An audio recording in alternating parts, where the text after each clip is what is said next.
Hoy tenemos que estar alertas a lo que Dios está haciendo y efectivamente entre todas las cosas que Dios está haciendo nos está enseñando algo muy importante que tiene que ver con ganar o perder, porque no solo empezó a jugar hoy el Mundial, que es hoy ¿quién ganó, por ejemplo? México. Ganó México, ¿cierto? Que le ganó a Sudáfrica, pero así como alguien gana, algunos pierden, así como en las elecciones, que también estamos en época electoral y alguien va a ganar y alguien va a perder. Y en la vida nosotros tenemos que aprender a ser tanto buenos ganadores como buenos perdedores. Y hay veces en que cuando perdemos es porque nos quitan algo. Es decir, y los ermitaños tenemos en nuestra vida diaria el temor cuando se baja el chorro de agua a que nos suspendan el agua y perdamos el agua.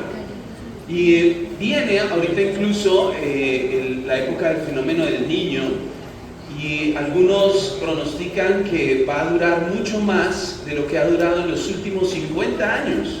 Es decir, va a ser un largo tiempo de sequía, de pocas lluvias, y significa que tenemos que aprender a valorar eso que estamos perdiendo, porque evidentemente cuando lo valoramos pues vamos a aprender de esa experiencia de perder.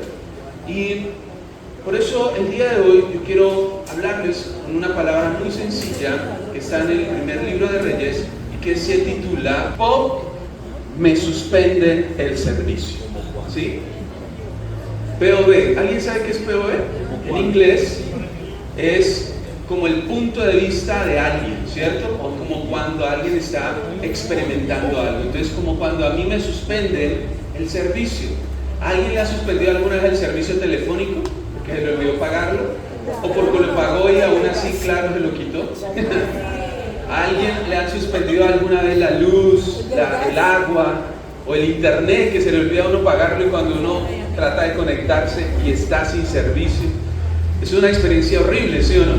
Pues resulta que en el Antiguo Testamento el pueblo de Israel al norte experimentó un día la suspensión de un servicio básico para ellos, que este servicio era la lluvia.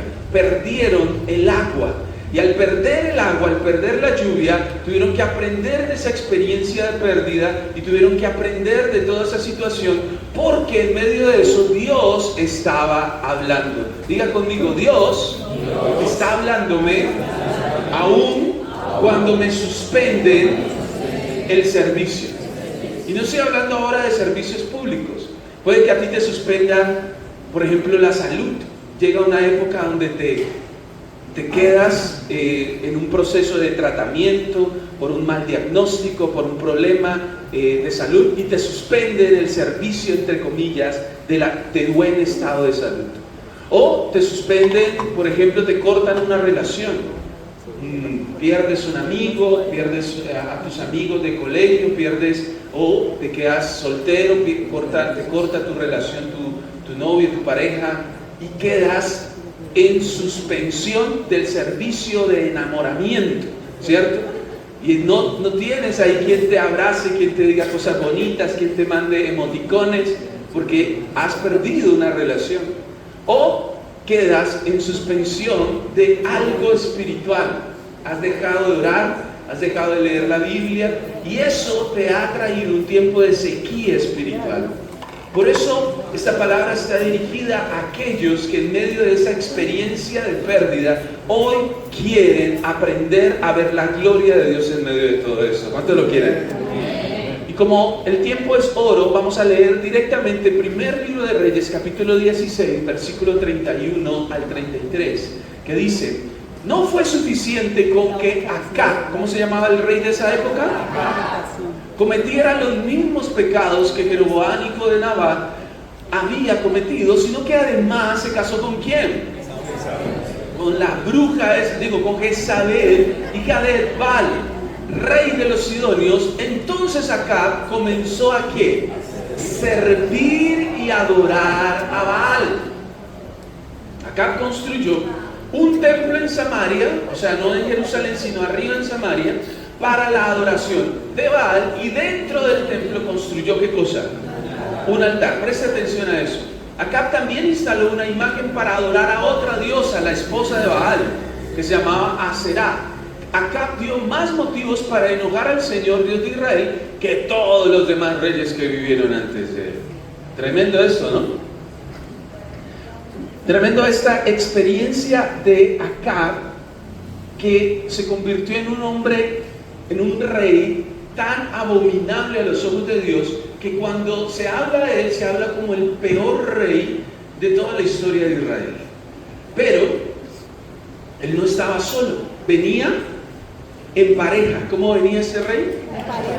Venía en pareja, y así como él venía en pareja, también levantó altar para una pareja de dioses. Escúcheme lo que le voy a decir. Cuando nos suspenden algún servicio, cuando perdemos algo, cuando estamos en una época de dificultad, lo primero que Dios quiere que usted haga es que abra sus ojos espirituales. Punto número 1, por favor, vea espiritualmente. Cuando a mí me suspenden el servicio, ¿qué tengo que hacer? Empezar a ver lo que está sucediendo como algo espiritual. Yo conozco personas que a veces empiezan a todo a fallarles. No sé si a usted le ha pasado que llega a la casa y prende la luz y el bombillo ¡pum!, se funde. Y entonces dice, ay, qué falla, se dañó el bombillo. Él mismo va y conecta la licuadora y la prende y se daña la licuadora. Y entonces dice, no, me va a tocar usar el microondas. Y abre el microondas y está quebrado el microondas. Y dice, uy, todo se empieza a dañar. Entonces se quita la ropa y la mete a la lavadora y se daña la lavadora, y ahí es donde todo se acaba. Si se daña la lavadora en una casa, la casa cae en la ruina, y la lavadora es todo. Usted puede soportar días sin ver televisión, sin tener licuadora, pero si se daña la lavadora, no, la lavadora es importantísima. Entonces, y hay días en donde todo se empieza a dañar, todo se empieza a volver difícil, donde el dinero no alcanza, donde los que te deben pagar no te pagan, donde los que te querían ya te buscan problema, y usted dice, ¿qué está pasando? ¿Qué tienes que hacer? Ver todo espiritualmente. ¿Qué tienes que hacer? Yo le pregunto, y le pregunté ahorita, si Acab estaba solo, pero él no estaba solo, estaba con su esposa Jezabel. Detrás de Acab y Jezabel había otra pareja, y era Baal y Aserá. Baal y Aserá son dos dioses, escúcheme, que los dos eran también pareja. Representaban Baal, el dios de la lluvia, el dios que tenía el poder de generar tormentas, truenos, rayos y agua. Y Aserá, ¿qué hacía? Era la diosa de la fertilidad en la tierra. Entonces se complementaban. Él hacía llover y ella fertilizaba la tierra. Y ella estaba representada por la sexualidad, por la sensualidad, por la fertilidad de la reproducción humana a través del sexo. Por eso los altares de estos dos dioses se hacían de tal forma que el altar fuera una especie de cama para tener relaciones impuras en medio incluso de los montes, de los lugares altos. Entonces esto generaba una promiscuidad, generaba una inmoralidad y degeneraba a la sociedad que estaba alrededor, en todos esos pueblos. Por eso eran dioses paganos, inmundos, completamente abominables a los ojos del Señor. Y a tal cual como eran esos dioses, así eran quienes, Acab y Jezabel. ¿Le está pillando? Entonces cuando la gente veía a Acab y a Jezabel como una pareja, espiritualmente los que tienen ojos espirituales, ¿qué tenían que ver? Lo que había detrás, representando espiritualmente a Baal y a Aserá. Eran dos personas que estaban manipuladas espiritualmente por estos dioses paganos. Por eso la Biblia dice que nuestra lucha no es contra carne ni sangre. Cuando tengas muchos problemas en tu trabajo, no se enoje con sus compañeros de trabajo, con sus jefes en el trabajo, con los dueños de la empresa. No empiecen a decir, no, es claro, es que como los capitalistas, no, claro, es que como la gente que tiene plata, no, claro, es que como a ellos no les duele porque ellos no son pobres. No, en vez de usted rebajarse a pensar que el que tiene dinero es malo, cuando Dios a vos te va a dar mucho dinero. Amén. ¿Aló? ¿O no? Yo creo que sí. ¿Y cuando usted tenga dinero, usted va a ser igual que su jefe? No, usted va a ser generoso, ¿sí o no? Unos se quedaron pensando, sí, yo voy a ser igual que él, igual de rico. No, usted, porque el dinero, lo veíamos ahora en las preguntas, no es la raíz de todos los males, sino el amor al dinero. Es otra cosa completamente distinta. Por eso usted tiene que ver es qué hay detrás de esas personas.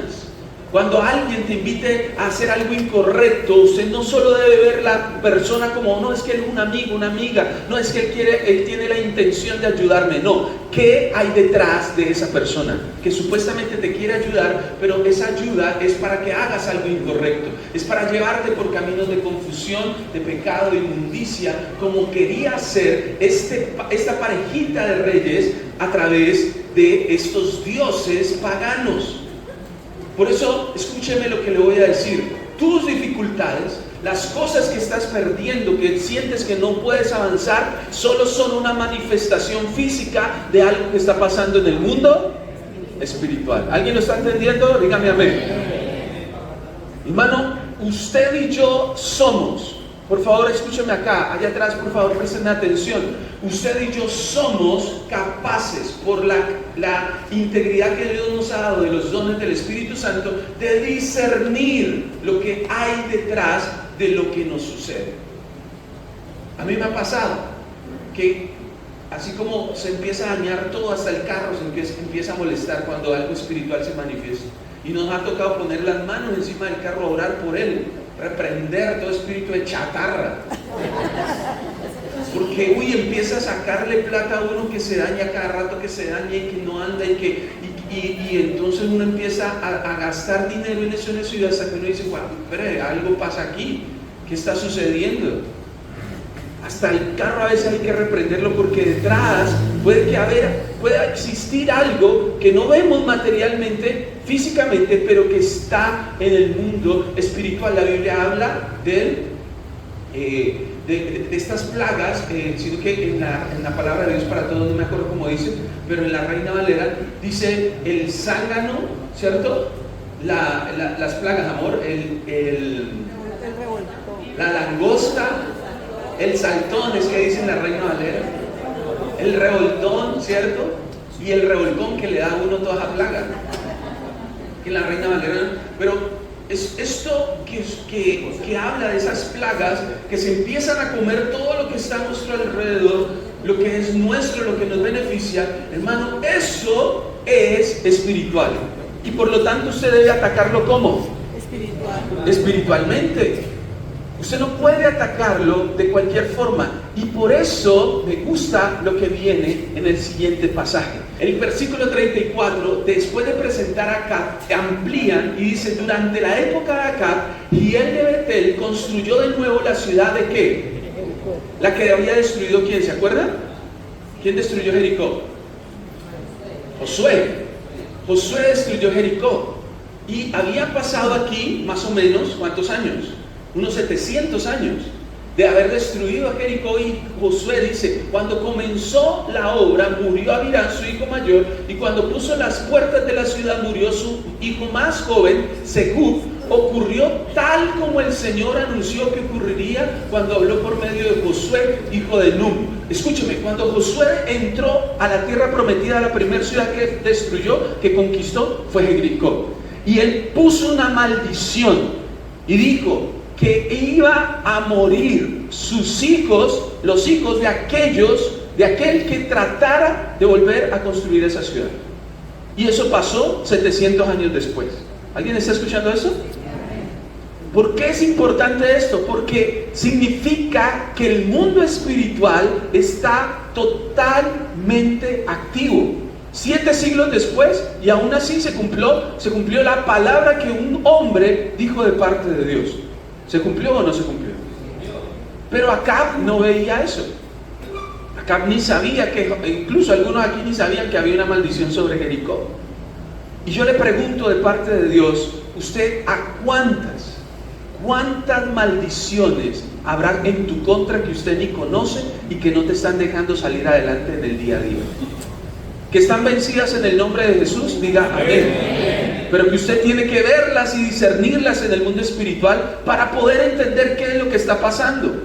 Acá ni cuenta, puso a los hijos a trabajar y pum, se murió el uno, pum, se murió el otro. Y acá dijo, ve, tan raro, sigamos adelante. Pero el que está entendiendo espiritualmente lo que está pasando, dice, es que hay una profecía sobre esa ciudad.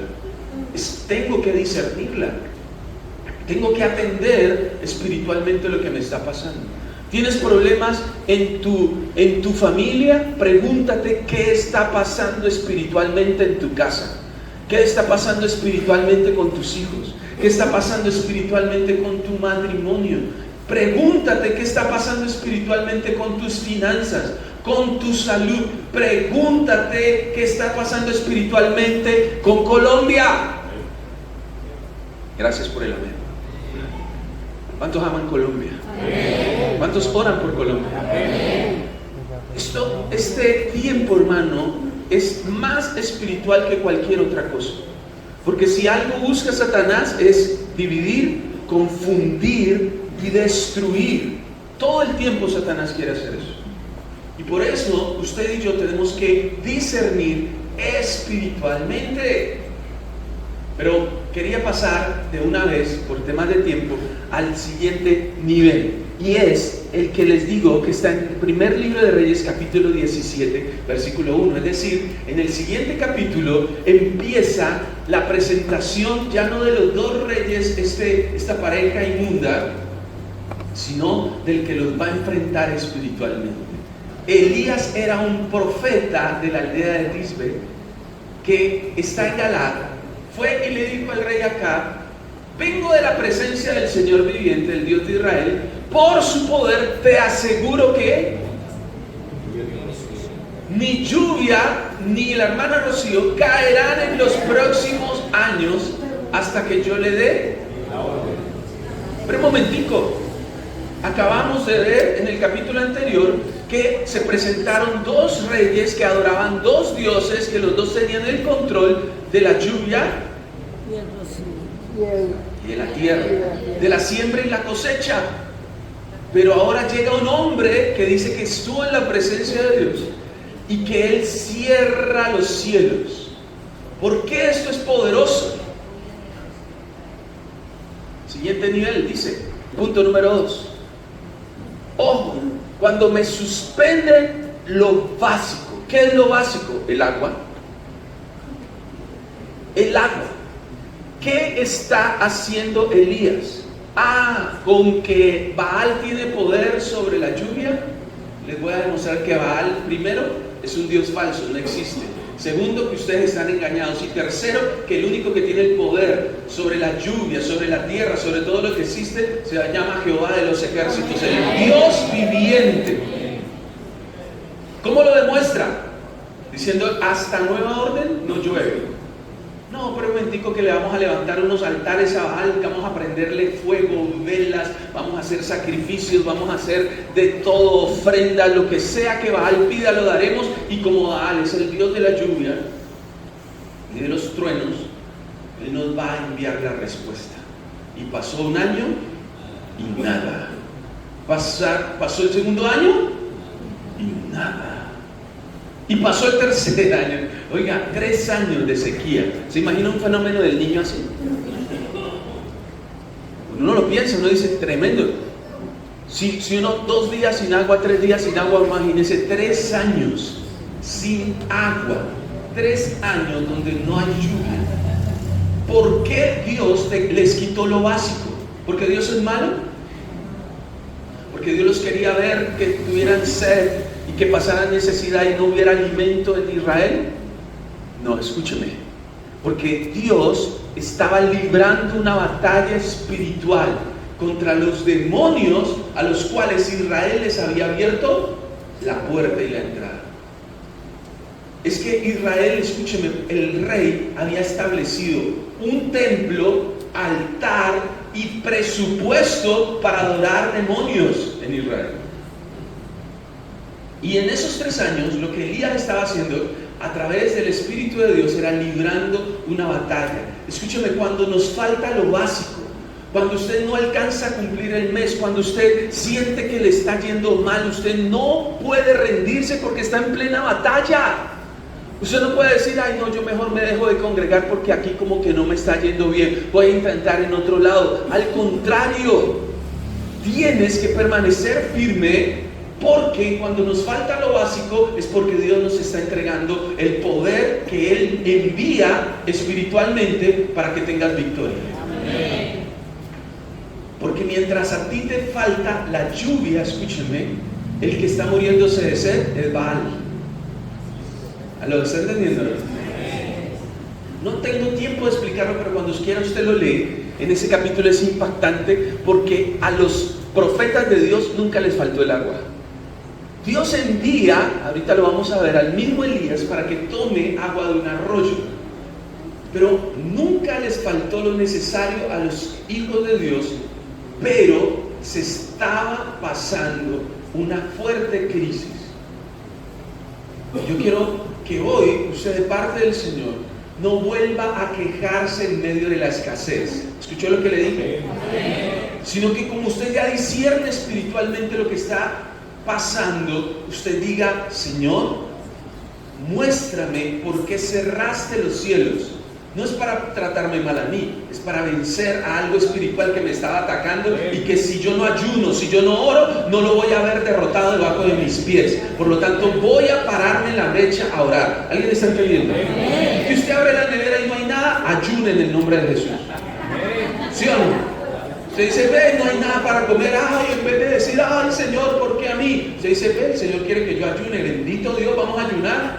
Familia, hoy no hay nada. ¿Qué tal que Dios lo que quiera es que usted limpie por primera vez la nevera? Que nunca la ha lavado. Hay gente que nunca lava la nevera, hermano. Usted abre y toma agua de la nevera, el agua sabe a todo lo que hay en la nevera. Uy, hermanos, tremendo. ¿Qué tal? Lo que Dios quiere es eso. Me gusta mucho la mentalidad de la gente que cuando se le daña algo dice, seguro Dios quiere que yo estrene. ¿Sí? Cuando se le rompe algo dice, seguro Dios quiere que yo estrene. Esa mentalidad es una mentalidad que comprende que cuando Dios suspende lo básico, ¿por qué Dios castigaría a toda una nación? No la está castigando, la está purificando, la está santificando. ¿Alguien puede decir amén? Cuando usted le meta la mano al bolsillo buscando moneditas para pagar algo, usted diga, uy Señor, me está santificando. No diga, uy, yo sí estoy en la miseria, estoy no, estoy en la inmunda. No me pasa por ser evangélico y no haber. No, siga, Señor, me estás purificando. Yo le doy gracias a Dios de las veces que no hemos tenido lo suficiente. ¿Sabe por qué? Porque obligatoriamente, ¿qué nos toca hacer? Arrodillarnos a pedirle a Dios. Porque a veces cuando tenemos, ni nos acordamos de Dios.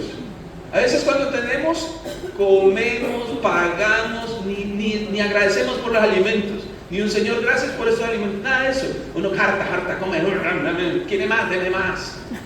Pero cuando no hay, ay Señor, Dios, acuérdate de los niños de Nigeria, Señor, de África, Señor, ten misericordia de los Guayú. Y se acuerda de todas las tribus, los Nasa, los Hakuna Matata, Señor, bendícelos. De todas las tribus se acuerda. Claro, como no tiene que comer, le toca orar. Y es importante que en medio de la sequía usted aprenda que Dios no lo está castigando, te está enseñando a depender de Él. Vamos al siguiente, porfa. Siguiente nivel. Allí mismo en Reyes, aprendo a depender de Dios, porque en el versículo 5, mire lo que Dios le dice a Elías. Elías hizo lo que el Señor le dijo. ¿Qué le dijo Dios? Él se fue a vivir cerca del arroyo de Querib al oriente del río Jordán, y cada día los cuervos le llevaban ¿qué? Los cuervos. ¿Qué decían las abuelitas de los cuervos? Cría cuervos. Te sacarán los ojos, son mentiras, porque bíblicamente los cuervos sustentan a los hijos de Dios. Hasta las aves más horribles, más malvadas, terminan a favor de nosotros, porque Dios no nos está castigando, nos está formando. Amén. Carne y pan. ¿De dónde sacaban los cuervos la carne y el pan? ¿Alguna panadería? Panadería Leal. ¿Y la carne? De la llanera. Tanto por la mañana como al atardecer. Y bebía agua ¿de dónde? Del arroyo. Había arroyo todavía. Pero como no había lluvia, después de un tiempo, ¿qué le pasó al arroyo? Se secó. Y entonces el Señor le volvió a hablar a Elías y dijo: vaya a Sarepta en Sidón, y vive allí, en aquel lugar vive una viuda a quien yo le he ordenado que te dé comida. Versículo 10. Así que Elías se fue a Sarepta, y al entrar por la puerta de la aldea vio a una viuda que estaba juntando leña para el fuego. Elías le dijo: ¿puede traerme un poco, o sea, humilde, ¿no? Un poco de agua para beber? Hasta ahí. Ustedes conocen esa historia.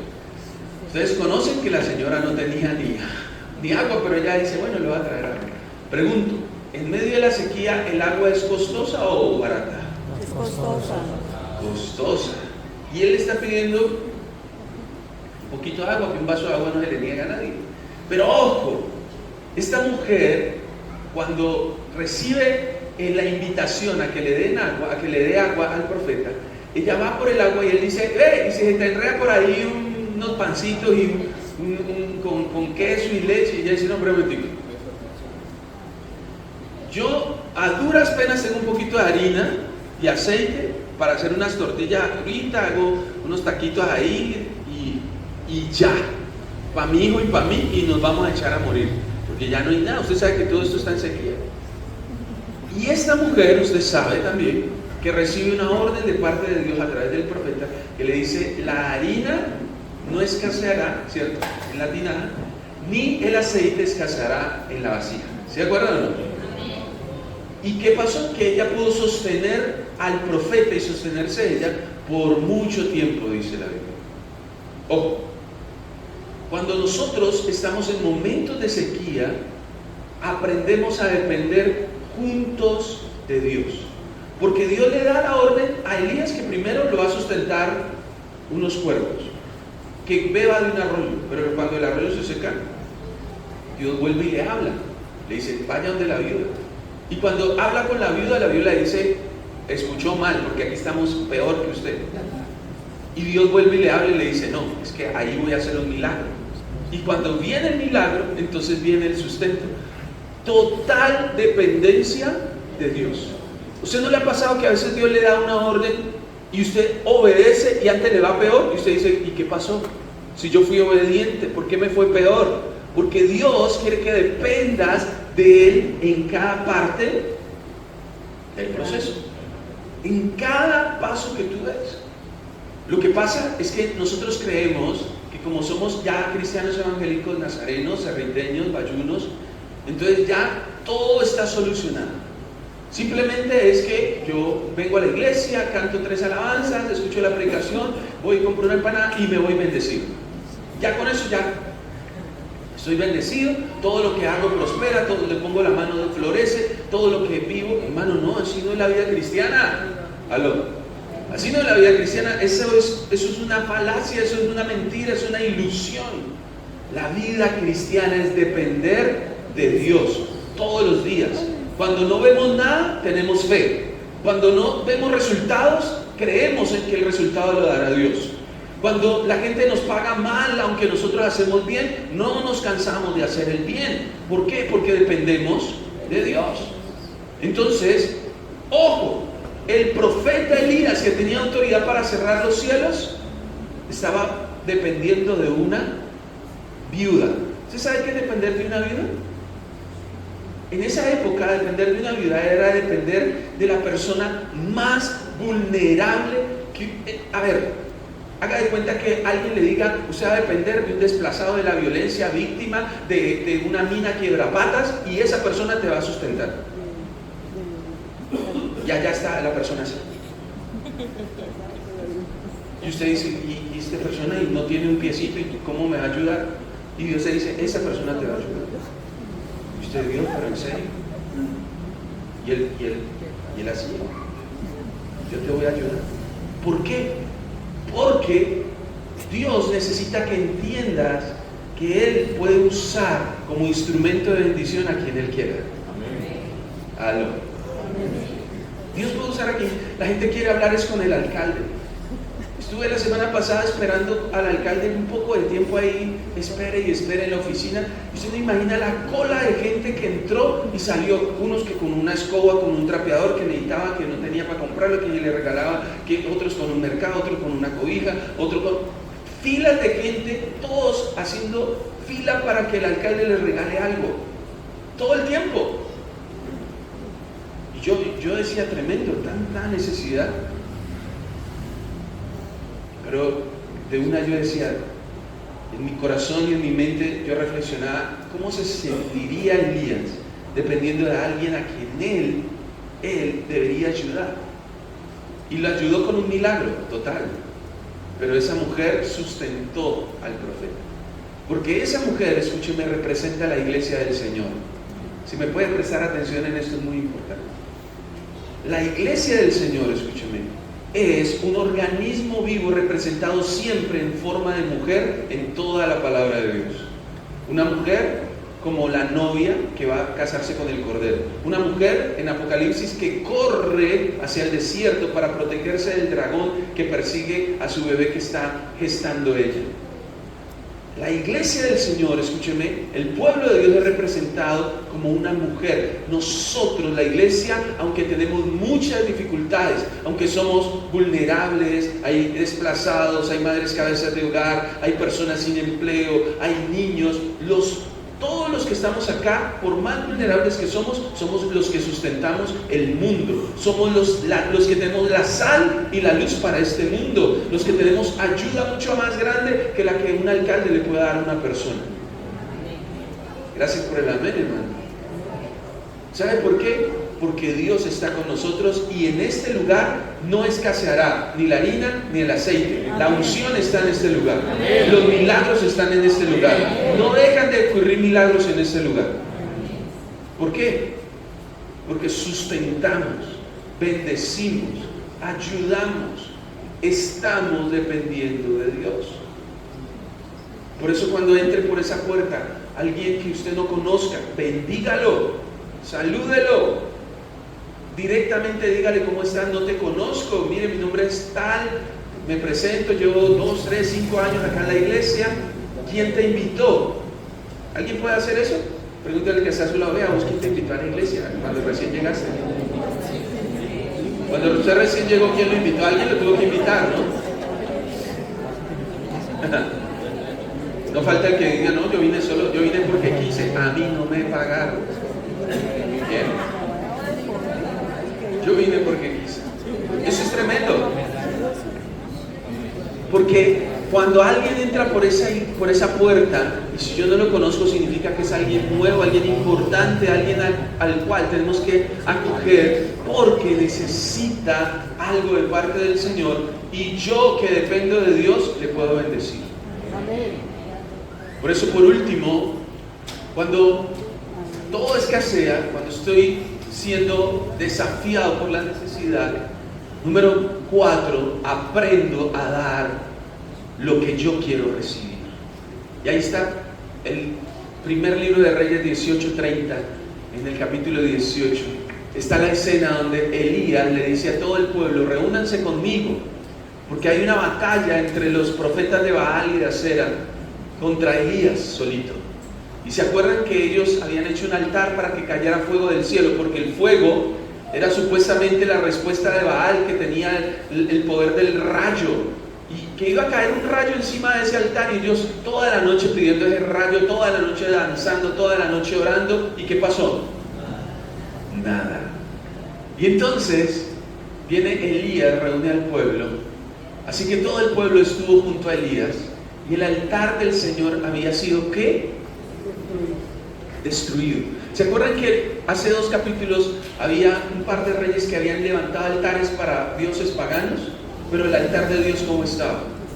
Destruido. Ojo, y Elías espiritualmente discernió esto. Dijo, esto tenemos que corregirlo. Elías lo arregla, como usted tiene que arreglar su relación con Dios.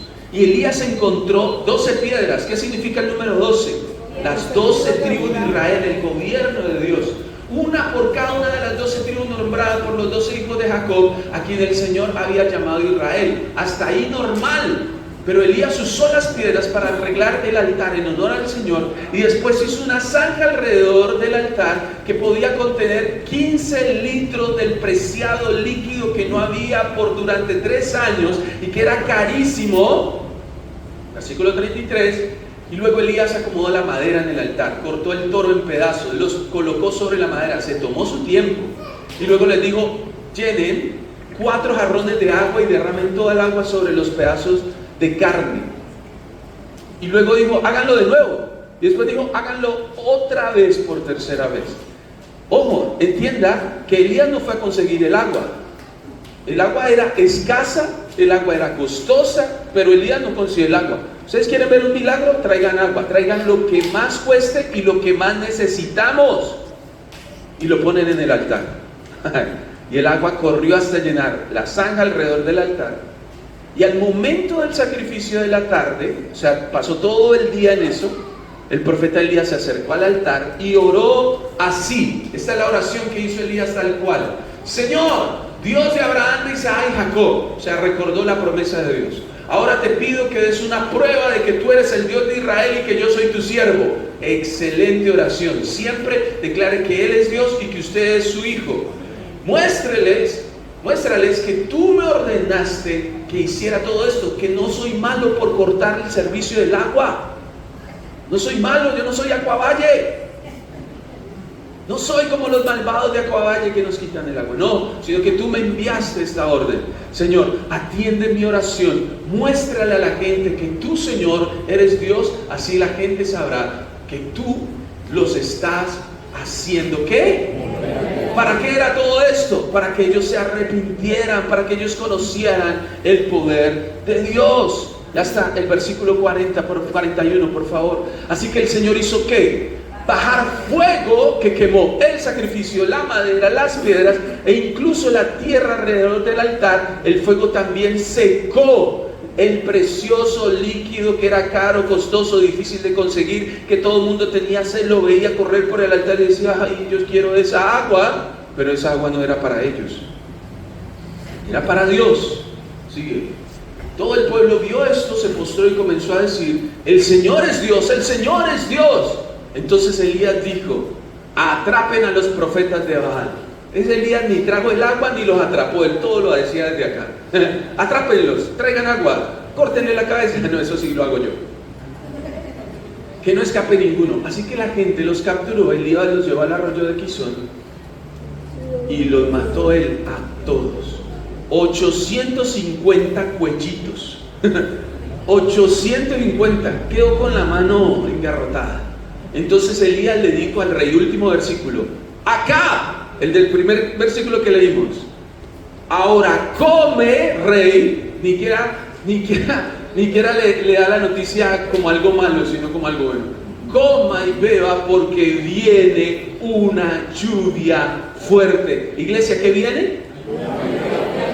¿Por qué Elías podía profetizar que venía lluvia fuerte? Porque ¿qué sacrificó en el altar? Agua. Y si usted sacrifica agua, recibe agua. ¿Qué tienes que entregar si quieres recibirlo? Lo que tú necesites, lo que tú requieres. Hermano, yo no le estoy hablando de dinero, le estoy hablando de la ofrenda que es usted en su corazón. Eso lo dijo Jesús. Amen a los demás y hagan a los demás como quiere usted que hagan con usted. Siempre lo que usted quiere recibir. Haga por los demás lo que usted quisiera recibir de los demás. Es un principio. Y viene Elías y toma el agua que era tan escasa y la pone en el altar y se consume. ¿Se imagina que venga el poder de Dios, el fuego, consuma todo, pero quede el agua allí? Ah, qué bueno, pero Dios no hizo eso. Dios consumió también el agua. ¿Por qué? Porque la iba a multiplicar. ¿Alguien está entendiendo eso? Por lo tanto, cada vez que Dios te quita algo, no es porque no te ame, es porque te lo quiere entregar multiplicado. ¿Alguien está entendiendo eso o no? Cuando Dios te corta el servicio de alguna forma, es porque Él va a entregarte multiplicado eso que tú pones en el altar. Está en una guerra de altares. Y por eso hoy Dios quiere que tú seas restaurado en cualquier área en donde sientas que Dios te cortó el chorro, que Dios te cortó la bendición. Dios no te está castigando, Dios te está santificando para que aprendas a depender de Él. ¿Alguien puede decir amén? Amén. Póngase de pie y vamos a orar.